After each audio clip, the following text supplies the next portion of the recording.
मायावती का सिर्फ और सिर्फ एक चाल, वहां पर मुस्लिम प्रत्याशी उतारते ही समझिए कि चंद्रशेखर रावण की जमानत जब्त होना निश्चित हो जाएगा। नमस्कार दोस्तों, लोकसभा चुनाव 2024 को लेकर के बड़ी खबर आ रही है इस वक्त से नगीना लोकसभा से। जी हां, चर्चित लोकसभा इस समय का माना जा रहा है उत्तर प्रदेश का नगीना लोकसभा। जी हां, क्योंकि चंद्रशेखर रावण को इंडिया गठबंधन की तरफ से लगभग ये सीट तय हो चुकी है कि नगीना से ही लड़ेंगे चंद्रशेखर रावण।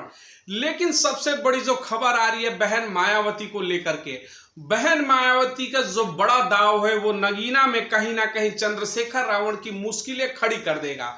क्योंकि जिस तरीके से नगीना से प्रत्याशी घोषित किया गया इंडिया गठबंधन की तरफ से, समाजवादी पार्टी और कांग्रेस की तरफ से संयुक्त उम्मीदवार, यानी कि पूरे देश में इकलौती एक सीट चंद्रशेखर को दी गई, तो कयास तो ये भी लगाया जा रहा है कि बड़े सस्ते निकले चंद्रशेखर रावण। बहन मायावती से कभी गठबंधन की बात न करने वाले, बहन मायावती के पास कभी ना जाने वाले चंद्रशेखर एक सीट लेकर के ही संतोष कर गए 2024 लोकसभा चुनाव में। तो चलिए समीकरण को जानते हैं कि 2024 का जो लोकसभा का चुनाव है, यूपी की 80 सीटें हैं। नगीना में क्या इस बार जीत हासिल कर पाएंगे चंद्रशेखर रावण बिना मायावती के आशीर्वाद के? जी हां, मैं कह रहा हूं बीएसपी सुप्रीमो बहन मायावती के आशीर्वाद के, बिना बीएसपी आशीर्वाद के क्या चंद्रशेखर रावण नगीना से विजयी होंगे? सबसे बड़ा सवाल है। चलिए उससे पहले मैं आपको बता दूं कि नगीना के कुछ समीकरण जो है वो जानना आपको बेहद जरूरी हो गया है। नगीना की अगर हम बात करते हैं तो नगीना सीट अनुसूचित जाति की आरक्षित सीट है। जी हां, 2019 लोकसभा चुनाव की अगर हम बात करेंगे तो वहां से बीएसपी ने बड़ी जीत हासिल की थी। जी हां, भारतीय जनता पार्टी को हराते हुए वहां पर बहुजन समाज पार्टी के सांसद गिरीश चंद्र वहां से जीते थे बीएसपी के टिकट पर। हालांकि 2019 के समीकरण पे थोड़ा मैं और बता दूं आपको कि समाजवादी पार्टी के साथ गठबंधन था। लेकिन सबसे बड़ी बात है कि नगीना लोकसभा सीटों में अगर हम जातिगत समीकरण की बात करते हैं तो आइए जातिगत आंकड़े में आपको बताऊंगा कि क्यों है वहां पर बहन मायावती किंग मेकर, क्यों जिसे चाहेंगे बहन मायावती वही नगीना के सीट पर विजयी होगा। क्योंकि बड़ा समीकरण सुनने में आ रहा है कि जल्द ही अकबरुद्दीन ओवैसी एआईएमएम चीफ मायावती से गठबंधन कर सकते हैं। तो ये गठबंधन नगीना में क्यों चंद्रशेखर रावण की मुश्किलें बढ़ा सकता है, मैं बताता हूं आपको। देखिए, अगर बात करते हैं तो नगीना में टोटल 15 लाख वोटरों की संख्या है, जिसमें लगभग 10 लाख वोटर जो है वो पोलिंग बूथ तक पहुंचते हैं। उसमें अगर हम बात करते हैं तो 8 लाख पुरुष और 7 लाख महिला वोटर है। और महिला वोटरों में मायावती की पकड़ क्यों है, मैं आगे वीडियो में आपको तमाम चीजें क्लियर करते जाऊंगा। सबसे पहले मैं बता दूं कि एससी वोटरों की संख्या, जी हां, जिस पर कहते हैं कि बहन मायावती की पकड़ मजबूत है, एससी वोटर वही मूवमेंट करते हैं यूपी और पश्चिमी उत्तर प्रदेश में, खासतौर से जहां बहन जी का नीला झंडा दिखता, हाथी निशान दिखता है। तो एससी वोटरों की अगर हम बात करते हैं तो लगभग 22%, जी हां 22% वोटरों की संख्या है एसटी की। ये बड़ा निर्णायक होता है बीएसपी का वहां पर मजबूत होने का, बहन मायावती के मजबूत होने का। उसके बाद जो दूसरा सबसे बड़ा समीकरण आ रहा है, जैसा कि मैंने पहले ही बताया कि एआईएमआईएम चीफ अकबरुद्दीन ओवैसी जल्द ही बहन मायावती से मिलकर के और 10 मार्च तक उम्मीदें लगाई जा रही कि शायद ये बड़ा गठबंधन का ऐलान हो जाएगा, यानी कि दलित और मुस्लिम वोट समीकरण। अब मैं दलित और मुस्लिम वोट समीकरण नगीना की क्यों बात कर रहा हूं, मैं आपको बता दूं कि एससी वोटरों की संख्या जहां 22% है, वहीं नगीना लोकसभा में मुस्लिम वोटर निर्णायक भूमिका में है, लगभग 45%। समझिएगा, 45% वोटर मुस्लिम आबादी है नगीना की। अब अगर मैंने कहा कि जहां तक उम्मीदें जताई जा रही हैं कि जल्द से जल्द घोषणा होने वाली है एआईएमएम चीफ अकबरुद्दीन ओवैसी और बहन मायावती के साथ में आने की, यानी कि 45% और लगभग 22% का आंकड़ा मिला दे 60% से ऊपर का आंकड़ा पार करता है। हालांकि जीत हार के लिए 50% का जादुई आंकड़ा माना जाता है किसी भी लोकसभा सीट के लिए। तो ये बड़ा मायने रखता है कि अगर 60% वोटरों का जो समीकरण है दलित और मुस्लिम, और दलित और मुस्लिम समाज के दो बड़े चेहरे, दलित समाज की अगर बात करते हैं तो राष्ट्रीय नेता, राष्ट्रीय पार्टी बहुजन समाज पार्टी की चीफ बहन मायावती, वहीं मुस्लिम वोटरों की अगर हम बात करते हैं तो अकबरुद्दीन ओवैसी की खासी पकड़ बताई जाती है।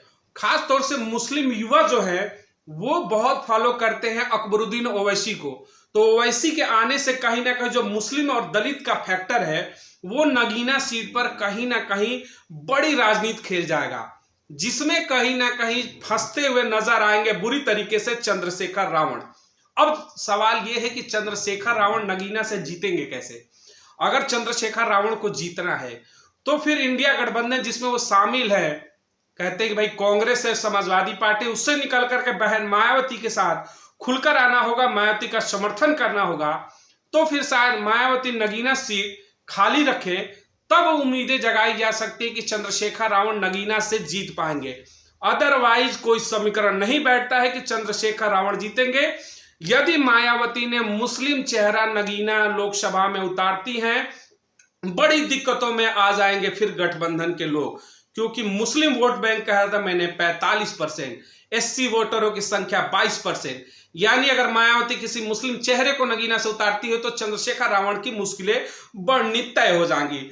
और मैं आपको बता दूं कि 5 विधानसभाओं का जो पूरा लोकसभा है नगीना, उसमें आपका मुख्य रूप से नजीबाबाद, नूरपुर, नेहतौर, धामपुर और नगीना है।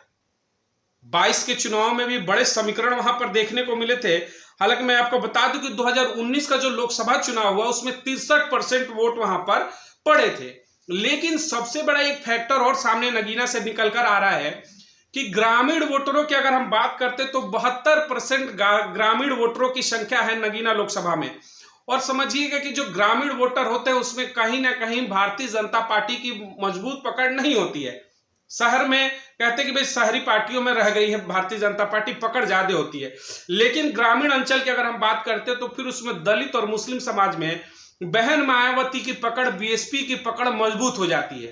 तमाम रिजल्ट आप 80 लोकसभा की उठाइए, ग्रामीण क्षेत्रों में आज भी वो तबका है, निचला तबका है, एससी एसटी और ओबीसी समाज का और तमाम मुस्लिम समाज का जो बहन मायावती से जुड़ा है। कह सकते हैं कि शायद वो लोग ग्रामीण क्षेत्रों में रहते हैं, टीवी की जो चकाचौंध और दिन रात जो एक दूसरे को आरोप प्रत्यारोप हिंदू मुस्लिम करने की जो खबरें चलती है शायद उससे दूर है, और आज भी बहन मायावती के ऊपर उन पर भरोसा है और उनके साथ वो विकास कार्यों में जुड़े हुए हैं।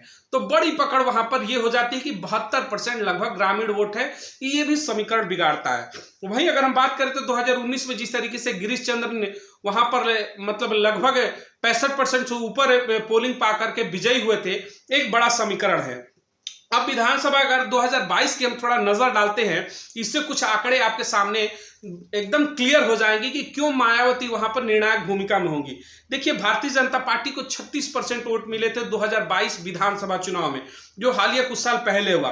वहीं अगर हम समाजवादी पार्टी की बात करते हैं तो 34%, यानी 2% का वोट का मार्जिन था दोनों के अंदर। अब देखिए, सबसे बड़ा समीकरण आता है बीएसपी, यानी बहुजन समाज पार्टी को अकेले 18% वोट नगीना में मिला था उस वक्त।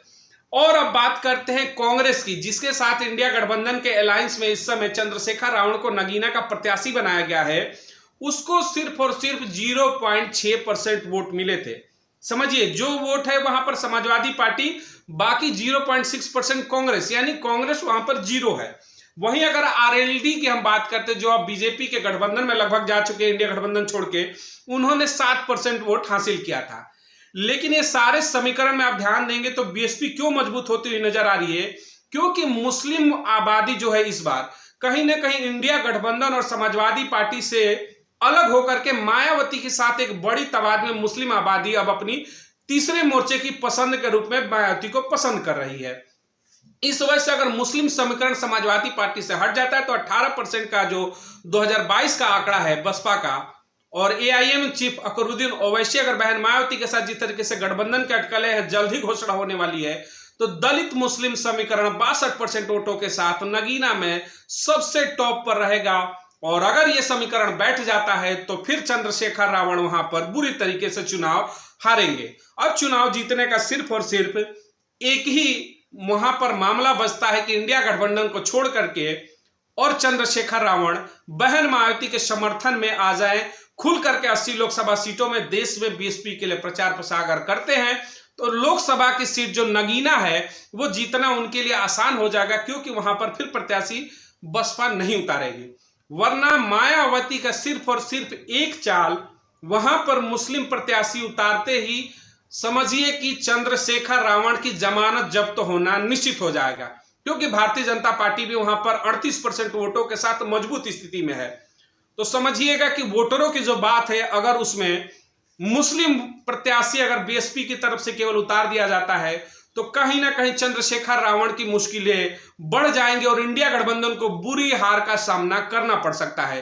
तो नगीना लोकसभा सीट को लेकर के देखिए, ये तमाम वह आंकड़े थे किस तरीके से मुस्लिम और दलित आबादी बहुसंख्या वहां पर, तो यानी कि जो जीत का समीकरण है, चंद्रशेखर रावण जिस उम्मीद से पहुंचे कि शायद दलित समाज खुलकर वोट करेगा, लेकिन आज भी नगीना लोकसभा सीट का दलित समाज का एक बड़ा हिस्सा कहते हैं बहन मायावती के नेतृत्व में काम करता है, बहन मायावती के आज भी आदेशों का पालन होता है, यानी कि बीएसपी की पकड़ मजबूत है।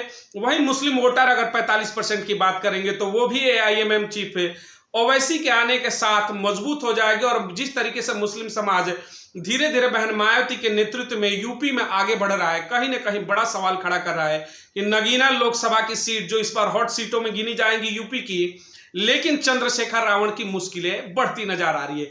वहीं एक बड़ी खबर आ रही है कि जिस तरीके से उनके समर्थकों के बड़े बयान आ रहे हैं चंद्रशेखर रावण के कि मायावती को ये सीट छोड़ देनी चाहिए चंद्रशेखर रावण के लिए, तो एक सवाल बड़ा उठता है इस धड़े से भी कि समर्थक जो है बीएसपी के वो ये कह रहे हैं कि मायावती एक सीट छोड़ देंगी चंद्रशेखर के लिए, कोई बड़ी बात नहीं है।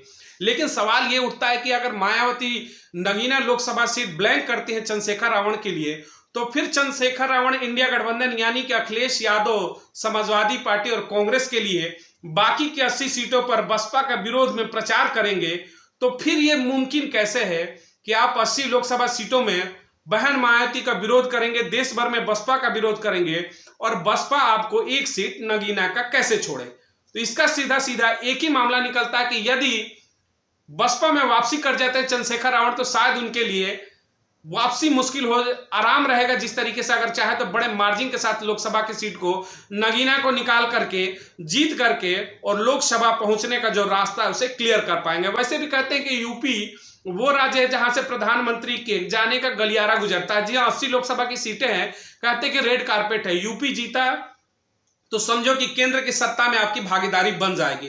तो अब बड़ा सवाल यह है कि नगीना की सीट को लेकर के बहन मायावती का अगला कदम क्या होगा। उस अगले कदम पर ही चंद्रशेखर रावण की राजनीतिक भविष्य की नींव जो है वो टिकी हुई है। तो मिलेंगे अगली तमाम बड़ी खबरों के साथ। 2024 लोकसभा चुनाव में हर लोकसभा सीट का विश्लेषण लेकर आपके बीच में आएंगे। तमाम खबरों पर आपकी क्या राय है कमेंट सेक्शन में जरूर बताइएगा। चैनल को लाइक और सब्सक्राइब जरूर करें ताकि हर बड़ी खबर 2024 लोकसभा चुनाव से पहले बीएसपी से जुड़ी आप तक मिलती रहे। बहुत बहुत धन्यवाद। जय हिंद, जय भारत।